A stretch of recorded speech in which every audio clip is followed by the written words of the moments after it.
I'd be a liar if I sat up here and told you that there's no white influence in hoodoo. I mean, honestly, it doesn't even make any logical sense that there wouldn't be any white influence in hoodoo.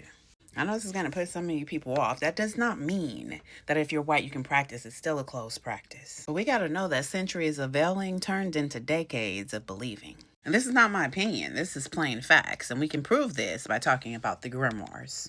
Now, there were many grimoires made and used for magical practices, especially between the 18th and the 19th century, because something came about called the printing press, which now meant that biblical texts and lost books of the Bible were made readily available for people. They could have them in their homes. There were only two grimoires that hoodoo practitioners lived by. The main one was the 6 and the 7 books of Moses. Now, this particular grimoire is of German origin, but it was heavily used in African American hoodoo, Caribbean Obe, and Rastafarian traditions. Inside this book is instructions of spell work, angelic invocations, and Kabbalistic magic seals. This particular book is associated with powwow magic, which is Pennsylvania Dutch folk magic. The other grimoire heavily used by hoodoo was called the Long Hidden Friend. Sometimes they call it the Lost Friend. This too comes from Pennsylvania Dutch folk magic.